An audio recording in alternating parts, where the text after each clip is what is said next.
Welcome to Wisdom Exchange TV. My name is Suzanne F Stevens, Chief Edge Optimizer for the Ignite Excellence Group of Initiatives. One of our key initiatives is the Ignite Excellence Foundation, where we invest, develop, inspire future leaders in developing countries. With that goal in mind, we produce Wisdom Exchange TV. These women that we interview all over Africa are the trailblazers, pioneers, leaders of many in business, philanthropy, education, as well as politics. And today we are in Swaziland, in Pigs Peak, in a wonderful, beautiful atmosphere with a great leading lady in business. And we are with Sheila Freemantle, founder and managing director of Tintsaba, created in 1985 with the purpose of improving the lives of rural women in Swaziland. The small business that started with 12 women was to date working with and trained more than 890 rural women, and nowadays sells its products in more than 17 countries. They create the highest quality hand-woven sisal products. Sheila is committed to the earth and the holistic well-being of rural women in Swaziland. In 2006, Sheila won Entrepreneur of the Year award in Swaziland, as well as a silver and gold at a South African trade show which is called SARCDA, and Best Accessories in 2009 in the African Fashion Index. Tintsaba won for her Be Fair Award, a prestigious international fair trade prize rewarded on organizations for producers that mainly consist of women in October 2011. Again, another leading lady that we're going to learn a lot through, because if she can educate 890 people, she sure can educate us. So it is so nice to meet you, and I want to thank you so much for your hospitality, because my husband and I also have enjoyed this beautiful place for the last 24 hours, so we thank you very much for that. Now, what was the catalyst for starting this business? So my educational background is in development and a little bit of African languages, and I really wanted to make a difference, particularly with women, and particularly with rural women who don't have it that easy in Africa. I also have a passion for quality and appreciating the texture and the fineness of traditional craft, and use that as a motivator to create a product of excellence and uniqueness. Did you always intend on getting into the craft business? Because you took business in school. I had a thought that I want to make some changes through self-development, through women becoming strong, and why would they listen to me if I just went and spoke to them? But if I was putting money on the table, I would have a different kind of ear. Your approach to business is quite unique. Tell us a little bit about your approach and how you keep your employees engaged. Well, if it doesn't sound too cheesy, Please. It is all about love. And it's all about that, having dedicated my own life to doing good in the universe, I feel the way to do it is to put love into our products, which creates an excellence. Putting love into our work makes the staff enjoy their work. Putting love into themselves means they're happy to be here.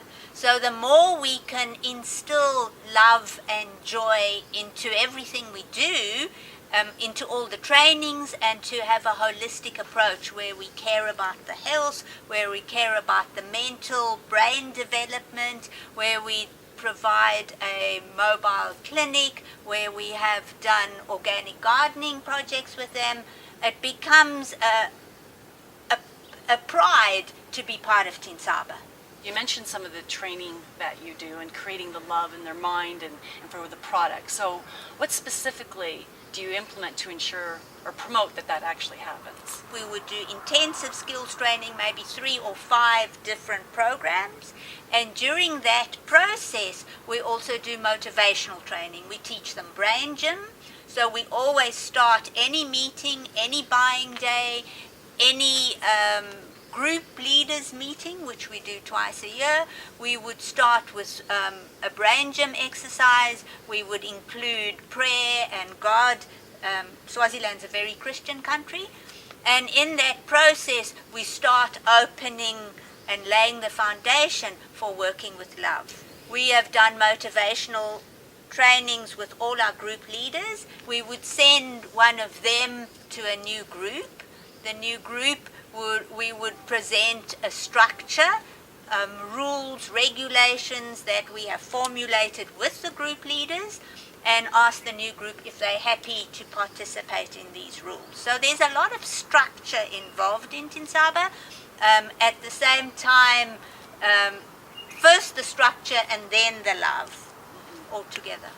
I've been in Africa for a year and a half now, and I've never heard anybody in Africa talk about brain gym. So can you just explain a little bit what that is? Brain gym, I think, is a huge topic. So what we do is a very small part of brain gym, which is called the PACE. And that is really to balance both sides of the brain. Most of the women I work with, about 50% of them are semi-literate. 25% of them are totally illiterate, which means they're extremely right-brained, which is a gift in terms of creativity. But to get focus and listening and brain development, and even in our literacy project, that is important for both sides. You and me are probably quite left brain, and in this situation I'm doing a right brain job as well as a left brain. So also for me and the full-time staff, it was important to do the brain gym to develop that. It also gives us a point of stillness. So in that point, again, we connect to our inner stillness, and there's calmness. If there are family problems or outside problems, that is a time when it can be cleared so we can focus on our need to work. Now, you also mentioned some of the motivational pieces. What do they do to help your team want to excel? For example, to be specific, we would send Elsabeth in, and Elsabeth would start her training by hugging each woman. And they refer to her as, please send us the teacher who loves us. And in that process, we will get them to feel part of the family, to feel that they are being appreciated as individuals. And I think this is one of Tintsaba's strengths, is that we recognize each woman as an individual and want to build them both economically, psychologically, mentally, on every opportunity. All the women in the Silver Workshop started as weavers in the business and have grown into the roles and very specialized skills they hold today. Now, you have a new employee today. What will be some of the steps to get her growing with your organization? She was chosen, she got a prize recently for being the most organized group leader. And we offered her the opportunity to become a full-time staff member. So already she understands the Tintsaba structure, she knows how to pace, she's been part of the group leaders' meetings over and over again, so she understands the environmental background that we want the women to respect the earth, that we teach the women to respect each other, to be grateful. We believe that gratitude is the beginning of development, and they should show their teachers gratitude, they should teach each other gratitude. We have a funny thing of well done myself. So we build each person, and that positivism spreads quite rapidly.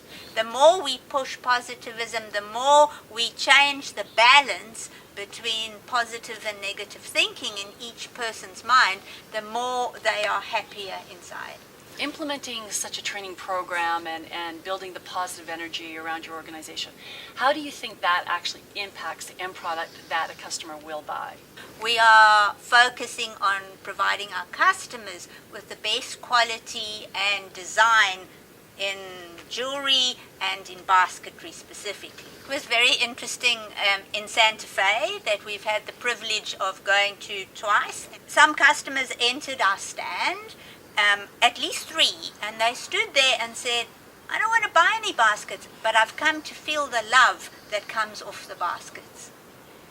And the weaver said, do you know that we can't make a basket if we're in a bad mood? So I think it is very interesting how it actually is a reality that customers feel that love.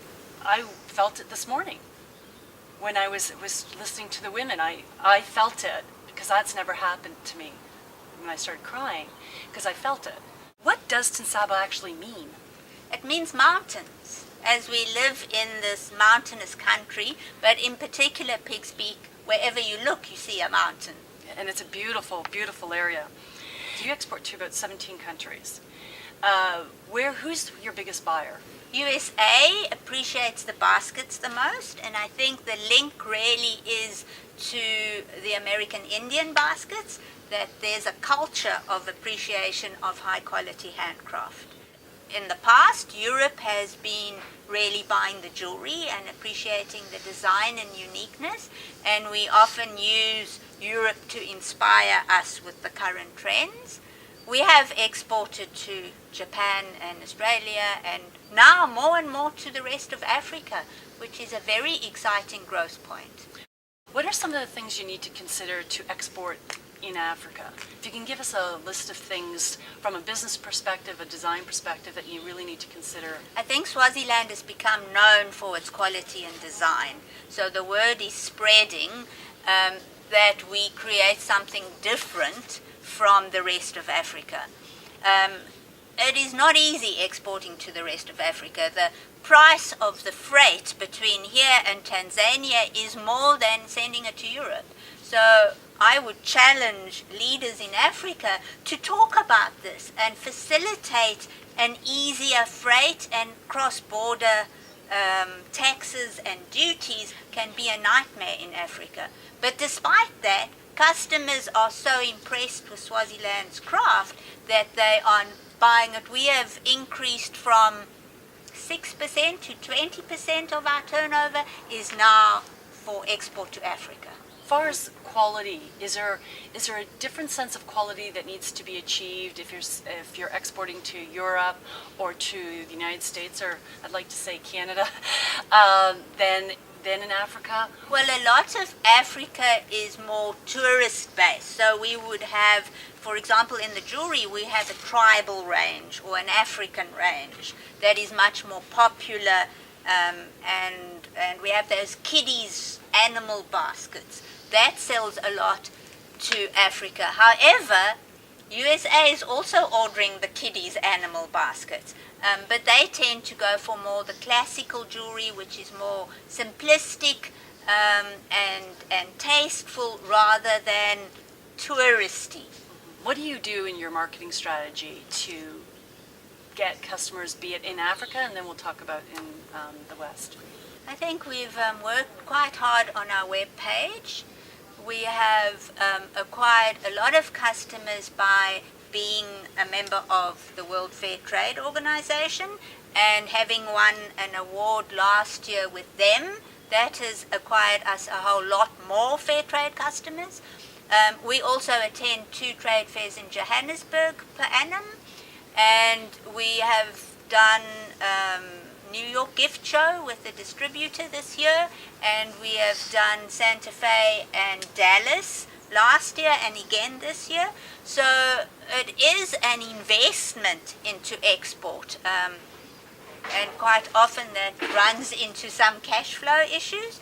But I think if one goes to a trade show, you have to go at least 3 times where people build up a confidence in you.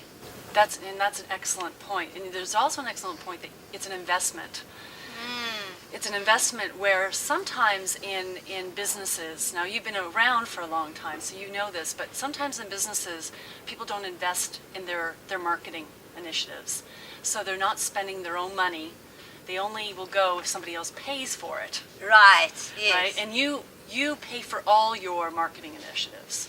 Because Tintsaba is a business, we've never had any funding, and it has been a strength and a challenge.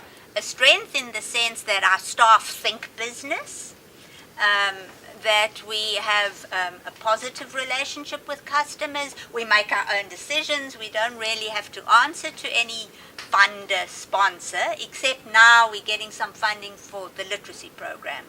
But over the years, that's also been a difficulty, because if we decide to do a tree planting project, or we want to take a weaver to Santa Fe, we have to fund it ourselves, because the moment people see our web page or the PTY Ltd behind our name, hold on, you guys are wealthy, which we're not, of course. It's a social enterprise. The prime objective is that the women earn the money, not me or the shareholders of the business. Just to make clear, a lot of your women work in the rural areas, and how do they actually get paid? They get paid per piece, and what Tintsaba does that's interesting is we grade quality. So we buy everything the women make, which is not a sensible business decision, but it does push people into trying harder to get the next bracket up. So we have a trainee grade, we have a novice grade, we have what we call a standard grade, and then the master weaver grade. Or in the jewelry, only the best goes into the silver, for example. So she has an opportunity that if she tries a bit harder with training, she can grow economically.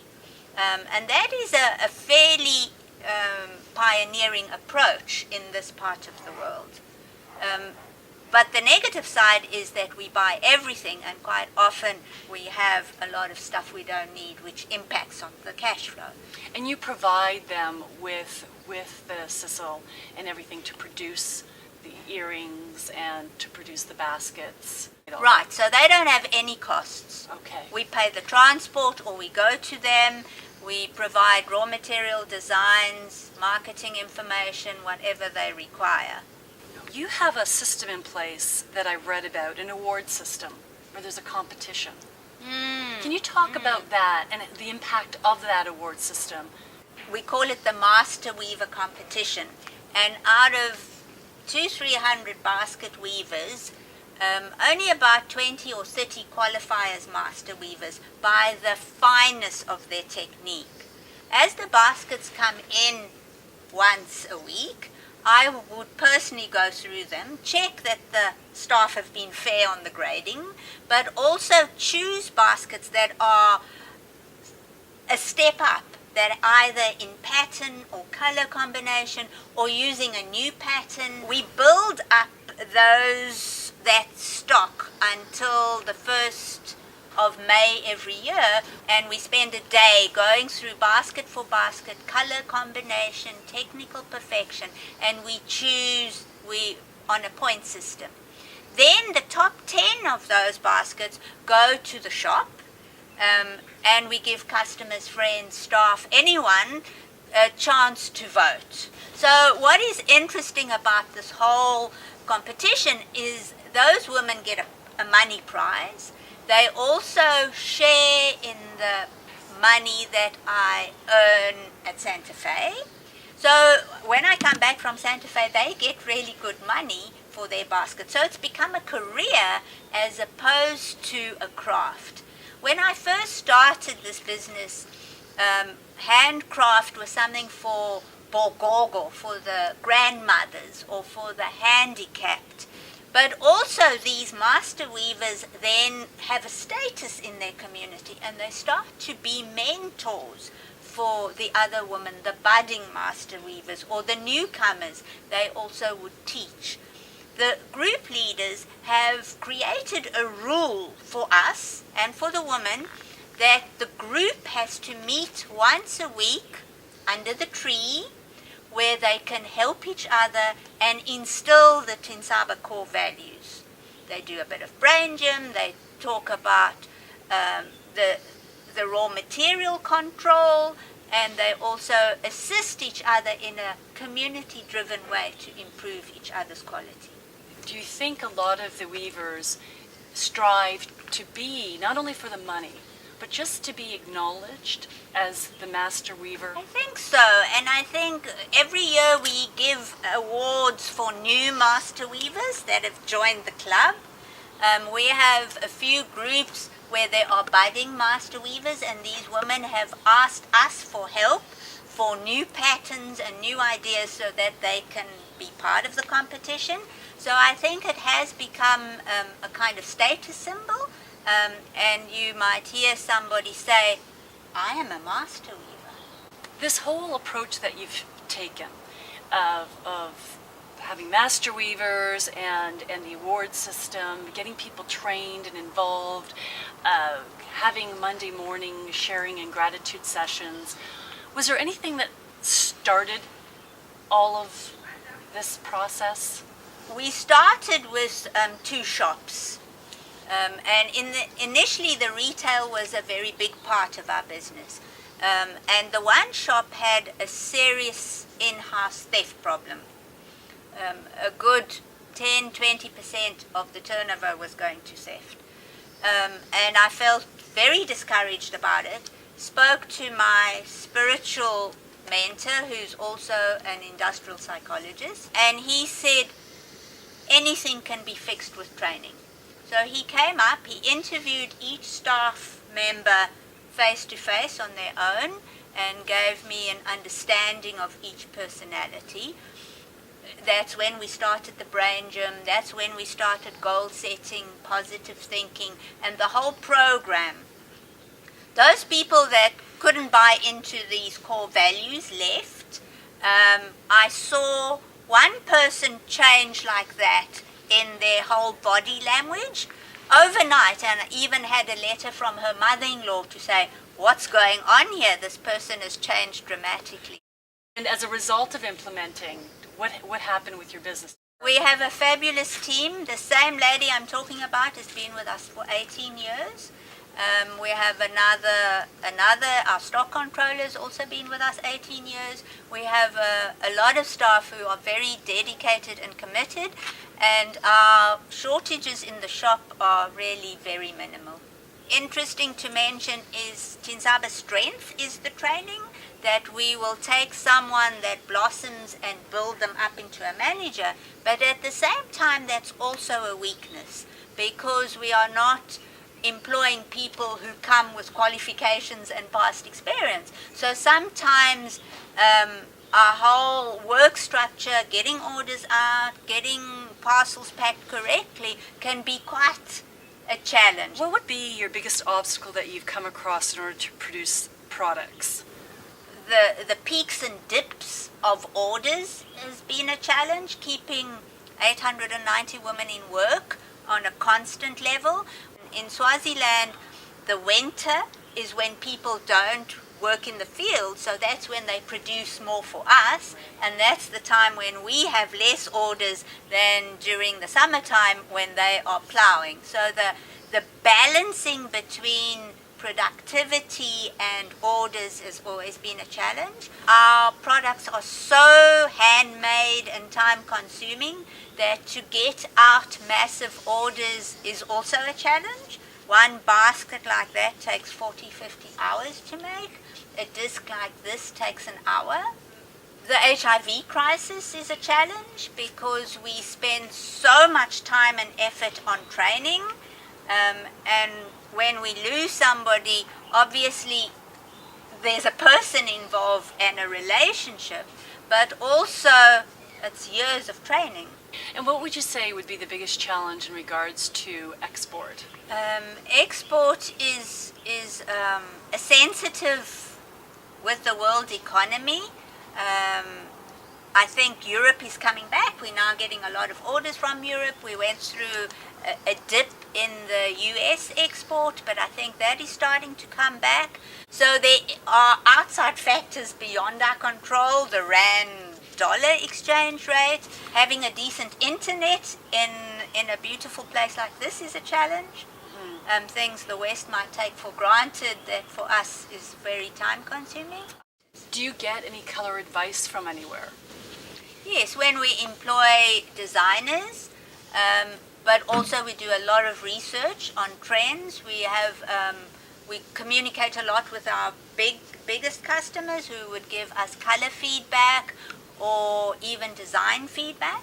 We put out 2 new ranges per annum, so there's a lot of cost in product development, employing outside designers. All of that is a challenge. Sometimes just a simple challenge of a buyer doesn't reply to the email. And how many times do you forward the email before you feel you're becoming a pest? What has been the most significant impact you feel you have made in your career? I'm not very sure how to answer that. But I think just instilling a passion for excellence into my team doesn't always work. To believe that in the flow of the universe, that because I'm trying to do some good, the universe is going to look after me. And I think those two core values have helped me face each day's challenge.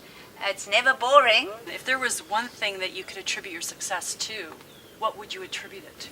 One thing, I would think planning and being organized, thinking ahead, but also to keep up that quality in whatever we do, from answering the phone to the product to how we sit. Everything has to maintain that, because I believe the quality is also a link to your higher self, or to God, whatever you like to call it.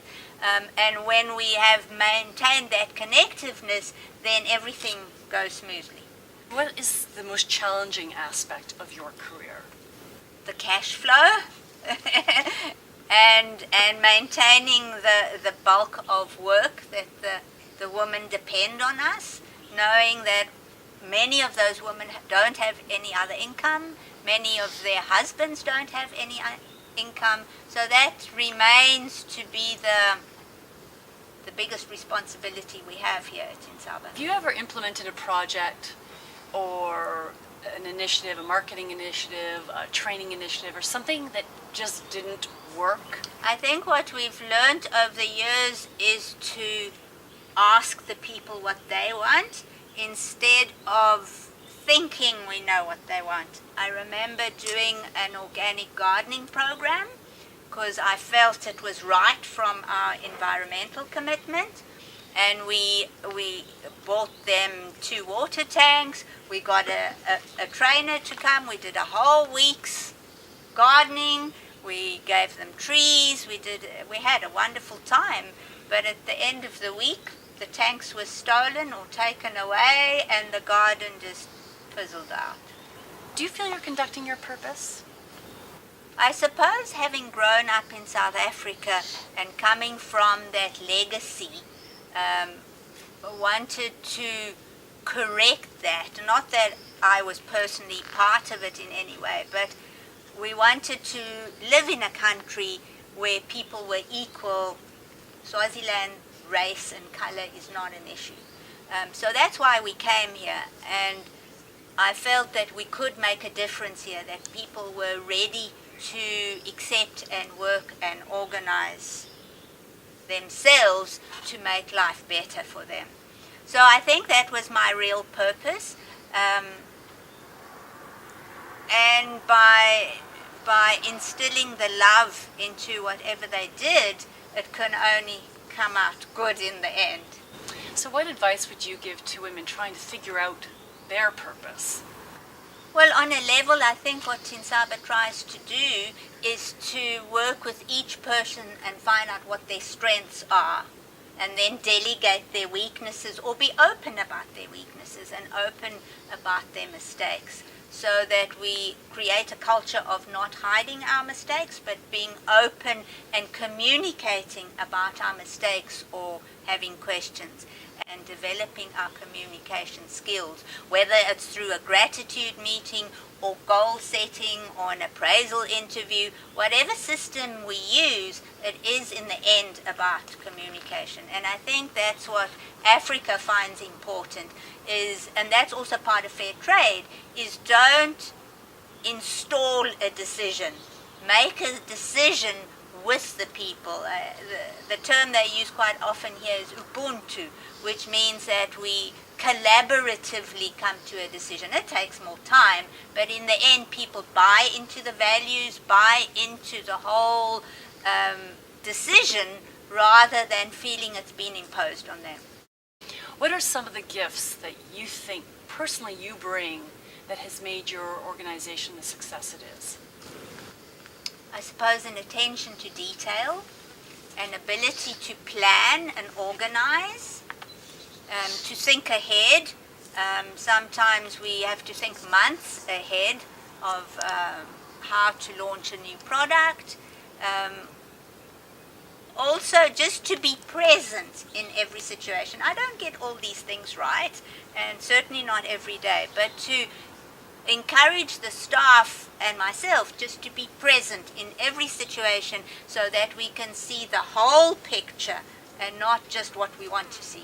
This is the part I call my edginess segment, and as a reminder, an edginess is sort of an enhanced version of you that is discovered when you're pushing the edge of your comfort zone. So something that you do, that you need to push the edge of your comfort zone, but you have to do it in order to achieve the success that you've achieved. Well, because Tintsaba has formulated this core value, and because Tintsaba is a people-oriented team, some people don't always fit into those values. And that has been a challenge. How does one move them out? How does one suggest to them that maybe this is not the right company for you? And having a negative person on the team or someone who doesn't buy into the team values can be quite a problem. So over the last years of God forbid, firing somebody, or just gently suggesting they move on, that has been a very difficult thing to do. If there's one thing you could do differently in the pursuit of your success, what would it be? I think that by now Tintsaba could have been bigger and better than it is after all these years. That if we had started with a more strategic approach from the beginning, I think we could have been more successful. We really only started an export strategy 10 years ago. And before that we depended on tourism, solely on tourism. Well, 90% on tourism. We always did have export to the US from the beginning. What does success actually mean to you? That all these women have work, and enough work. That is important to me. Now, how would you define leadership? It's very interesting because when I first came here, I associated success of a person has a relationship to education. And I learned very quickly that the most successful of our women could be illiterate. And that has been such a wonderful learning curve for me, that the strength of the personality and the honesty and the calmness are more important than having an educational background. Now, as a leader, what advice would you give to leaders that manage a project or an initiative? If you could give us 3 pieces or 4 pieces of advice that women should implement. I think what my staff have brought out fairly recently to me, to include in the core values, is that they really appreciate the discipline and the structure that Tintsaba has given them. And that gives them a kind of reassurance, also a kind of, these are the boundaries. And that has been an important part of Tintsaba, is setting up these structures. Another thing I think is perseverance, and just over knowing that if you're doing something from the heart, it's going to work out. And if we believe in what we're doing and we're doing it for a higher ideal, the end has to be successful. So what's next for you? I think the next step for Tintsaba, and therefore for me, is to appoint an operations manager. So I can get away from the detail and do what I love and what I'm good at, is to spend more time people developing and product developing. And if I can do more of that, I think I'll personally have more of a balance in my life than working late hours and on weekends. What is one thing you'd love to do that you haven't done yet? That is really a hard question. My dream, I guess, is to take 6 months off work and go and learn to speak Hindi in India. What words of wisdom would you give to a 10-year-old daughter today? To do what your heart tells you to do. What do you wish you were told at 10 years old? Perhaps those very words, instead of listening to other people's opinion of one's talents and skills and what you should do, just to do what really you feel you enjoy, rather than being influenced by people's criticisms. So what words of wisdom do you have for African women? Just to be themselves, to know their strengths, to develop their strengths, to believe in themselves, and to be grateful for this wonderful continent and the wonderful people, the warmth that surrounds us as African women, and to focus on the positive and let the negative just wash by. Thank you, Sheila. Again, my name is Suzanne F Stevens, and I co-produce Wisdom Exchange TV alongside my husband, Michael K. Ginrick. And we're traveling all over Africa with our backpacks, interviewing women leaders like Sheila. So if you know somebody that we should interview, please email us at info@wisdomexchangetv.com, or you can go to our Facebook fan page, Wisdom Exchange TV, and let us know there. And I just want to leave you with my words of wisdom, which, again, will go on the back end of Sheila's, is allowing people to feel what their strengths are and to allow your children to find their own destiny. They'll do you proud, but allow them to create it.